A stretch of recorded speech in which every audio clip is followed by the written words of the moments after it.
গত পর্বে বলেছিলাম বাবার ক্যান্সারের খবর। খুব কষ্টে সময়টা যাচ্ছিল। এমন একটা সময় কয়েকটা দিন গেল। অফিসে থাকতেই আমার কাছে একটা কল আসে। সেটা আর কারো না, রুবির কল ছিল। রুবি কান্না করতে, করতে বলল, "রাজীব, বাবা আর নেই।" যদিও রুবির কান্না ভেজা কণ্ঠে আমি এই বিষয়টি আগেই আন্দাজ করে ফেলি। বুঝতে ফা বুঝতে পারি বাবা চলে গিয়েছেন। না ফেরার দেশে। এবার আমার আর কেউ রইল না। যদি ভাইদের কথা বলি তাহলে বলব তারা ভীষণ ব্যস্ত। যখন ছোট ছিলাম তখনই তো দেখেনি আমাদের। তখন আমার প্রতি তাদের খুব একটা আদর দেখিনি। আমার বাবা-মায়ের মৃত্যুর পর তারা একবারও আমাদের খোঁজ খবর নেয়নি। বাবার চলে যাওয়ায় আমি অনেক ভেঙে পড়ি। কিছুদিন অফিসে যেতে পারিনি। শোক আর হতাশায় আমি প্রায় বিছানাগত হয়ে পড়েছিলাম। রুবি আমাকে সান্ত্বনা দিত। আমার পাশে থাকতো। তারপর তারপর একদিন সকালে আমি অফিসে যাওয়ার জন্য তৈরি হলাম। বের হতে যাচ্ছিলাম অফিসের জন্য। ঠিক তখনই একটা ফোন আসে আমার কাছে। অফিস থেকে ফোনটি এসেছিল। শুনতে পেলাম, "আমার চাকরিটা আর নেই। আপনার কাজে মন নেই, তাই আপনাকে আমরা রাখতে পারছি না।" এই কথাগুলো আমার কানে বাজছিল। কি করব বুঝতেই পারছিলাম না। আমি তো আর এখন একা থাকি না।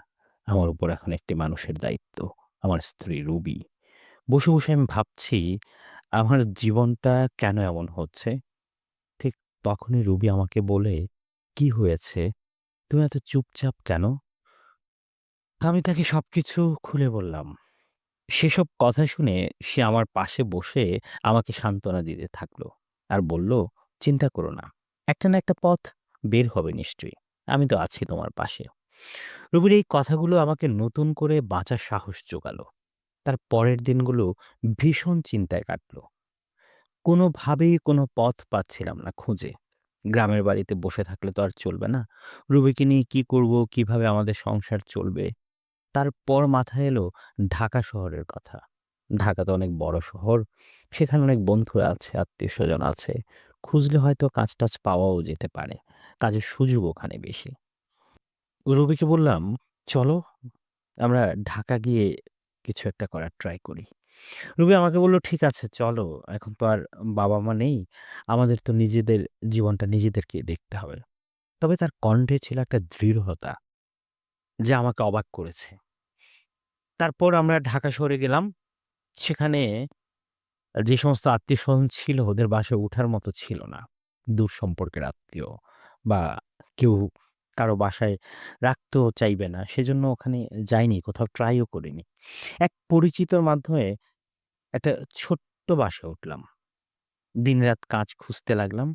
অবশেষে অনেক খোঁজাখুঁজি আর কষ্টের পর কোনোভাবে গার্মেন্টসে একটা চাকরি ম্যানেজ করলাম। বেতন বেশি ছিল না, মাত্র ৳৮,০০০, যা দিয়ে দুজন মানুষের টেনে-টুনে যাচ্ছিল দিন। ছোট্ট একটা রুম, যেখানে ঠিকমতো আলো বাতাস ঢুকে না। রুবিও বাসায় বসে থাকতো না। সেও ছোটখাটো সেলাইয়ের কাজ করত এবং কিছু টাকা ইনকাম করত। এভাবে ১ বছর কেটে গেল। আমাদের জীবন যেন একঘেয়েমি আর সংগ্রামের এক বৃত্তে আটকে গিয়েছিল। একদিন হঠাৎ রুবি মাথা ঘুরে পড়ে গেল। আমি এক মুহূর্ত দেরি না করে তাকে ডাক্তারের কাছে নিয়ে গেলাম। ডাক্তার তাকে দেখে জানালো সে মা হতে চলেছে আর আমি বাবা। দুজনেই খবরটা পেয়ে ভীষণ খুশি হয়েছিলাম। আজ কতদিন পর দুজনের একটা ভালো সংবাদ শুনতে পেলাম। আমাদের ঘরে নতুন কেউ আসতে চলেছে। আমাদের ভাবনার আর কোনো শেষ রইল না। আমরা অপেক্ষায় ছিলাম তার আগমন আমাদের জীবনে এক নতুন আশার আলো নিয়ে আসবে। দেখতে, দেখতে সে সময় চলে এলো। রুবি অসুস্থ হলো, তার প্রসব বেদনা শুরু হলো। রুবিকে তাড়াহুড়ো করে আমি ডাক্তারের কাছে নিয়ে যাই। তারপর রুবির সিজার করা হলো। আমাদের একটা মেয়ে হলো। আমার দায়িত্ব আরো এক ধাপ বেড়ে গেল। দুজন মিলে মেয়ের নাম রাখলাম জেমি। ভীষণ মিষ্টি দেখতে ছিল আমাদের মেয়ে। জেমির মুখ দেখে আমাদের সব কষ্ট যেন মুহূর্তেই কোথায় হারিয়ে যেত। জেমির জন্মের পর আমাদের সংসারে আনন্দের ঢেউ লেগে গেল। কিন্তু কিন্তু আর্থিক টানাপোড়েনটা যেন আগের থেকে বেড়ে গেল। ৳৮,০০০ বেতন, ৩ জন মানুষের জীবন। প্রায় অসম্ভব হয়ে দাঁড়িয়েছে। রুবির শারীরিক দুর্বলতা, জিমের দুধ, ঔষধ, ডায়পার, আমাদের খাওয়া খরচ সবকিছু মেটাতে খুবই হিমশিম খাচ্ছিলাম। রাতে ঘুমাতে পারতাম না। শুধু ভাবতাম কিভাবে এই সংকট থেকে বের হওয়া যায়। জিমির ভবিষ্যৎ নিয়ে আমার মনে এক গভীর উদ্বেগ কাজ করত। আমি চাইতাম না সে আমাদের মতো অভাবের মধ্য দিয়ে বড় হোক। একদিন আমার এক পুরনো বন্ধুর সাথে দেখা হলো, যার নাম ছিল আশরাফ। আশরাফ বছর ২ এক আগে মধ্যপ্রাচ্যে পাড়ি জমিয়েছে। তার চোখে মুখে এক অদ্ভুত সচ্ছলতার ছাপ আমরা দেখতে পাই। চেহারা কেমন যেন একটু উজ্জ্বল হয়ে গিয়েছে, শাইনিং বেড়েছে। কাপড়-চোপড়েও একটা পরিবর্তন এসেছে। কফির আড্ডায় সে তার প্রবাস জীবনের কথা বলে। "দোস্ত, শুরুতে অনেক কষ্ট হলেও এখন বেশ ভালো আছি রে। দেশে নিয়মিত টাকা পাঠাতে পারি, এমনকি গ্রামের বাড়িতে নতুন ঘর তুলেছি।" সে আমাকে বুঝালো বিদেশে গেলে নাকি রাতারাতি ভাগ্য বদলে যায়। তার কথা শুনে আমার মাথায় যেন এক নতুন আলো জ্বলে উঠল। মনে হলো এটাই বুঝি আমার জীবনের শেষ সুযোগ। রুবিকে যখন প্রবাসে যাওয়ার কথা বললাম, সে ১ম এ রাজি হচ্ছিল না। আমাকে আর মেয়েকে কে দেখবে, হ্যাঁ? তুমি দূরে চলে যাবা। এরকম টাইপের একটা কথা। আমি তোমাকে ছাড়া কিভাবে থাকবো? তার চোখের জল দেখে আমার বুক ফেটে যাচ্ছিল। জেমির ছোট্ট মুখটা দেখে আমার মন আরো বেশি দুর্বল হয়ে পড়েছিল। কিন্তু আমি তাকে বোঝাতে লাগলাম, "আমাদের জেমির সুন্দর ভবিষ্যতের জন্য এই কষ্টটুকু তো করতেই হবে সোনা। আর এভাবে কতদিন চলবে? গার্মেন্টসের এই সামান্য বেতন দিয়ে আমরা কি করব? জেমির ভালো স্কুল, ভালো খাবার, ভালো পোশাক এসব দিতে পারব না।"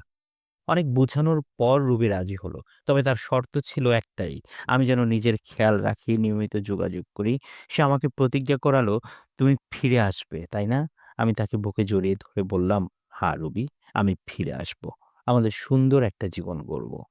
এরপর শুরু হলো প্রবাসে যাওয়ার জন্য টাকা জমানোর এক কঠিন সংগ্রাম। আমার যে সামান্য সঞ্চয় ছিল আর রুবির গয়নাপত্র বিক্রি করে কিছু টাকা জোগাড় হলো। তবুও পুরো টাকাটা হচ্ছিল না।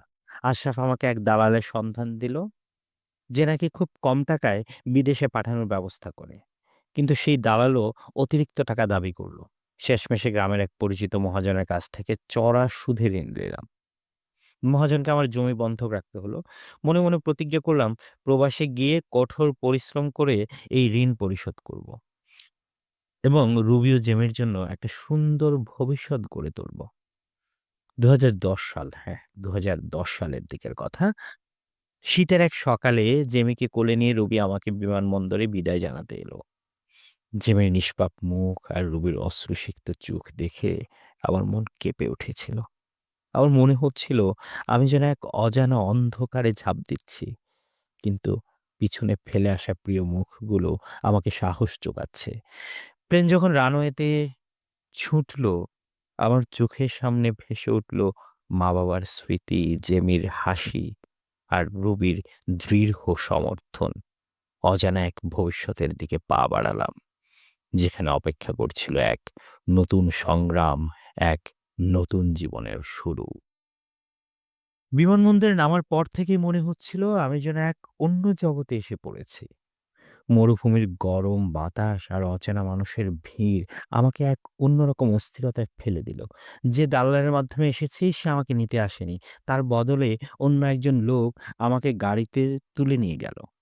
সেই লোক আমাকে নিয়ে গেল এক নির্জন খেজুর বাগানে। সেখানেই আমি ১ম বুঝতে পারলাম আমার জীবনের সবচেয়ে বড় ভুলটা আমি করে ফেলেছি। যে কোম্পানিতে কাজের কথা ছিল, সেখানে গিয়ে দেখি তারা আমাকে চেনেও না। আমার ভিসা ছিল ভিজিট ভিসা, ওয়ার্ক ভিসা নয়। আমি সেটা চেক করিনি ঠিকভাবে। দালাল আমার সাথে বিশ্বাসঘাতকতা করেছে। আমাকে যে কাজ দেয়া হলো তা ছিল খেজুর বাগান পরিষ্কার করা, তাও আবার চুক্তি অনুযায়ী। এটা মৌখিক চুক্তি। কোনো লিখিত চুক্তি ছিল না। বেতনের কথা যা বলেছিল তার অর্ধেকও আমাকে দেওয়ার জন্য রাজি হলো না। পাসপোর্ট আটকে রেখেছিল। হ্যাঁ, আটকে রেখেছিল আমার পাসপোর্টটা। আমি ছিলাম একরকম বন্দী। প্রতিদিন ১৮-২০ ঘন্টা কাজ করতাম। তাও আবার মরুভূমির প্রচণ্ড গরমে। সকাল থেকে সন্ধ্যা পর্যন্ত খেজুর গাছের কাঁটা পরিষ্কার করতাম। উট চড়াতাম। হাত-পা পুড়ে যেত, ফোস্কা পড়ত। শরীরে ব্যথা নিয়ে কাজ করতাম। খাবারও পর্যন্ত ছিল না ঠিকভাবে। দিনে একবার রুটি আর ডাল জুটত, তাও আবার পরিমাণে খুব কম। রাতে ঘুমানোর সময় মশার কামড় আর ক্ষুধার যন্ত্রণা ছটফট করতাম। আমাদের থাকার জায়গা ছিল একটা ছোট্ট টিনের চালা। অবশ্য খাবারের যন্ত্রণাটা সবসময় হতো না। যখন রেশন ফুরিয়ে যেত, মালিক এসে খাবার দিয়ে যেত না, তখন ১৫-২০ জন লোকের গদাগদি করে থাকা, হ্যাঁ? তো খাবারগুলোও যেন একটু হিসেব করে খেতে হতো মাঝে, মাঝে। এই কষ্টটা আমাদেরকে পেতে হতো প্রায় সময়ই। বাথরুমের অবস্থা ছিল আরো জঘন্য। শরীরের প্রতিটা লোমকূপ যেন চিৎকার করে বলেছিল, "ফিরে চল, ফিরে চল।" কিন্তু রুবির মুখ, জেমের নিষ্পাপ হাসি, এতগুলো টাকার ঋণ, এসব মনে পড়লেই আবার নতুন করে কাজ করার শক্তি পেতাম। ১ম কয়েক মাস কোনো টাকা দেশে পাঠাতে পারলাম না। আমার নিজেরই দুবেলা খাবার জুটত না। রুবির কথা মনে পড়লে বুক ফেটে যেত। সে আমার অপেক্ষায় দিন গুনছে, আর আমি এখানে এক জঘন্য জীবন কাটাচ্ছি। প্রায় ৬ মাস পর আমার সহকর্মীদের সাহায্যে এক বন্ধুর কাছ থেকে কিছু টাকা ধার নিয়ে রুবির কাছে পাঠালাম। জেমির কথা জিজ্ঞেস করলে বলতে পারতাম না। তার ১ম হাঁটা, ১ম কথা বলা কিছুই দেখতে পারলাম না। আমার মনটা খারাপ হয়ে যেত। আমি রুবিকে বলতাম, "এখানে ভালো আছি। একটু বেশি কাজ এই তো। সময় পাই না।" রুবিকে মিথ্যা বলে কষ্ট পেতাম আমি। কিন্তু সত্যি বললে সে তো আরো বেশি কষ্ট পাবে। সে আরো বেশি ভেঙে পড়বে। এরপর আরো বড় ধাক্কা এলো। একদিন রুবি ফোন করে কাঁদতে, কাঁদতে বলল, "তোমার একটা ভাই মারা গেছে।" আমি যেন আকাশ থেকে পড়লাম। বাবা-মায়ের মৃত্যুর পর ভাইদের সাথে আমার দূরত্ব তৈরি হলেও আপন ভাই। এই খবরটা আমাকে ভীষণ আঘাত দিল। দেশে ফিরে যাওয়ার জন্য মনটা কেমন করছিল। কিন্তু টাকার অভাবে যেতে পারলাম না। এখানে যা ইনকাম করি, নিজে চলে ওদের জন্য কিছুটা পাঠিয়ে মাঝে, মাঝে হচ্ছে না। এই কষ্ট আমাকে যেন ভেতরে, ভেতরে কুঁকড়ে, কুঁকড়ে খাচ্ছে। তারপর এলো আমাদের জীবনের সবচেয়ে বড় আঘাতটা। একদিন রুবি ফোন করে কাঁদতে, কাঁদতে বলল, "আমাদের জেমি আর নেই।" আমার পৃথিবীটা এক মুহূর্তে ভেঙে পড়ল। আমার সব স্বপ্ন, সব পরিশ্রম যেন অর্থহীন হয়ে গেল। আমার চোখের সামনে আমার চোখের সামনে জেমির নিষ্পাপ মুখটা ভেসে উঠল। আমি চিৎকার করে কাঁদলাম। কিন্তু বিদেশের মাটিতে আমার সেই কান্না শোনার মতো কেউ ছিল না। আমার সহকর্মীরা আমাকে সান্ত্বনা দেওয়ার চেষ্টা করল। কিন্তু কারোর সান্ত্বনা আমার কানে ঢুকছিল না। একটা অসহায়ত্বের অনুভূতি আমাকে গ্রাস করল। আমি জেমির কাছে যেতে পারলাম না। তাকে শেষবারের মতো দেখতে পারলাম না। তাকে একটু জড়িয়ে ধরতে পারলাম না। এই কষ্ট, এই অনুশোচনা আমাকে বছরের পর বছর তাড়িয়ে বেড়িয়েছে। সেই সময় মনে হয়েছিল সেই সময় মনে হয়েছিল এই প্রবাস জীবন আমার কাছ থেকে সবকিছু কেড়ে নিচ্ছে। আমার মনে হতো আমি জেমের মৃত্যুর জন্য দায়ী। আমি যদি বিদেশে না আসতাম তাহলে হয়তো সে বেঁচে থাকতো। তবুও আমি দেশে ফিরতে পারছিলাম না। আমার পাসপোর্ট আটকে রেখেছিল। আর যে দালাল টাকা নিয়েছিল সেই ঋণ শোধ করা বাকি ছিল। আমি প্রতিজ্ঞা করেছিলাম জেমিকে একটি সুন্দর জীবন দেব। এখন জেমি নেই। কিন্তু রুবির জন্য আমাকে কিছু করতে হবে। সে একা। কিভাবে এই শোক সামলাবে? তাই নিজের কষ্ট বুকে চেপে রেখে কাজ করতে গেলাম। মাঝে, মাঝে মনে হতো এই মরুভূমিতেই আমার জীবন শেষ হয়ে যাবে। কিন্তু রুবির মুখ, তার অপেক্ষার কথা মনে পড়লেই আবার নতুন করে বাঁচার একটা তাগিদ অনুভব করতাম। আমি দিনের পর দিন কঠোর পরিশ্রম করে টাকা জমাতে লাগলাম। প্রতিটি দিন ছিল একেকটি যুদ্ধের মতো। অবশেষে প্রায় ৫ বছর পর এক অপ্রত্যাশিত সুযোগ এলো আমার জীবনে।